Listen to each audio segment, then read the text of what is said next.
यह कहानी है एक ऐसे शातिर चोर की जो किसी की संपत्ति, गहने या पैसा चुराने के बजाय सिर्फ महिलाओं की अंडरवेयर चुराता था। पहली नजर में यह अपराध अजीब और मजाकिया लगता है, लेकिन इसकी वजह और उद्देश्य बेहद गहरे, खतरनाक और भयावह थे। यह चोर किसी साधारण चोरी के उद्देश्य से ऐसा नहीं करता था, बल्कि एक तांत्रिक के इशारे पर यह काम करता था। राजू नाम का यह व्यक्ति, जो पेशे से एक मामूली मजदूर था, गरीबी में पला बढ़ा। बचपन से ही उसकी दुनिया बहुत छोटी थी, बस रोटी, कपड़ा और सिर छुपाने के लिए एक छत। लेकिन राजू की आंखों में हमेशा बड़ा आदमी बनने का ख्वाब था।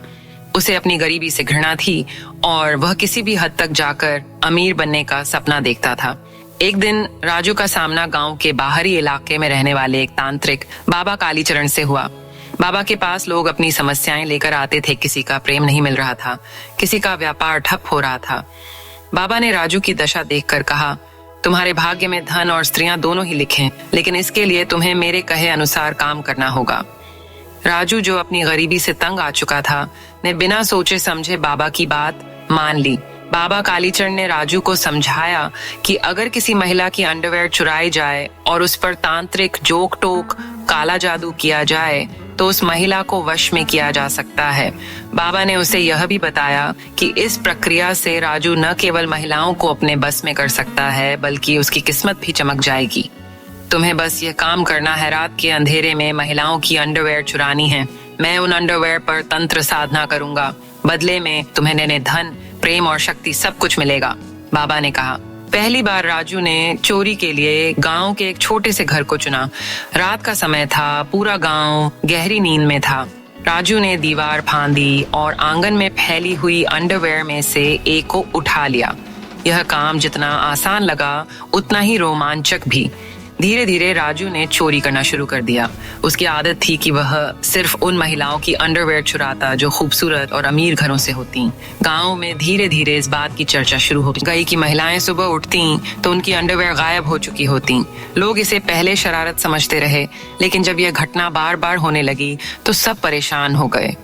गांव में महिलाओं के बीच डर का माहौल बन गया। वे रात में अपनी अंडरवेयर घर के अंदर रखने लगीं, लेकिन फिर भी राजू अपनी चालाकी से उन्हें चुरा लेता। यह सिलसिला महीनों तक चला। इसी दौरान बाबा कालीचरण ने चुराई गई अंडरवेयर पर तंत्र साधना शुरू कर दी। बाबा का उद्देश्य सुंदर महिलाओं को अपने वश में करना था। वह उन्हें मानसिक रूप से कमजोर कर उनकी संपत्ति और आत्मसम्मान का शोषण करता। राजू अब धीरे धीरे पैसे और सुख सुविधाओं की ओर बढ़ने लगा। बाबा कालीचरण उसे हर चोरी के बदले कुछ पैसे देता और तंत्र साधना के लिए उपयोग करता। राजू ने अब गांव से निकलकर पास के शहरों में भी चोरी करना शुरू कर दिया। राजू को इस काम में मजा आने लगा था। अब वह अमीर लोगों के घरों को निशाना बनाता, लेकिन उसे इस बात का अंदाजा नहीं था कि उसकी यह आदत उसे एक बड़े जाल में फंसा देगी। गांव और शहरों में अंडरवेयर की चोरी की घटनाओं की खबर पुलिस तक पहुंच गई। लोग इसे मामूली घटना समझते थे, लेकिन जब यह अपराध बढ़ने लगा और कुछ महिलाओं ने मानसिक रूप से अजीब बर्ताव करना शुरू किया तो पुलिस हरकत में आई। इंस्पेक्टर सीमा, जो इस केस की जिम्मेदारी संभाल रही थी, ने अंडरवेयर चोर को पकड़ने के लिए जाल बिछाने का फैसला किया। उन्होंने महिलाओं से सहयोग मांगा और ऐसी व्यवस्था की कि चोर को रंगे हाथों पकड़ा जा सके। एक रात जब राजू एक अमीर घर की अंडरवेयर चुराने की कोशिश कर रहा था, तभी पुलिस ने उसे धर दबोचा। राजू को थाने ले जाया गया और पूछताछ की गई। पहले तो वह चुप रहा, लेकिन पुलिस के सख्त रवैये के बाद उसने सब कुछ उगल दिया। राजू ने तांत्रिक बाबा कालीचरण का नाम लिया और बताया कि वह यह सब बाबा के कहने पर करता था।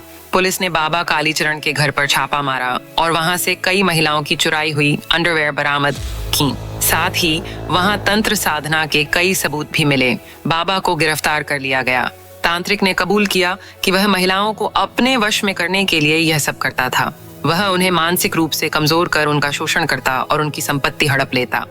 इस घटना के बाद गांव और शहरों में महिलाओं ने राहत की सांस ली। राजू और बाबा को कड़ी सजा मिली। यह कहानी समाज को यह सबक देती है कि अंधविश्वास और लालच दोनों ही इंसान को बर्बादी की ओर ले जाते हैं। तांत्रिक कालीचरण जैसे लोग समाज के लिए घातक हैं और इनसे बचने के लिए लोगों को सतर्क रहना चाहिए। यह कहानी न केवल एक अपराध कथा है, बल्कि यह समाज में फैले अंधविश्वास और लालच के खिलाफ एक कड़ा संदेश भी देती है।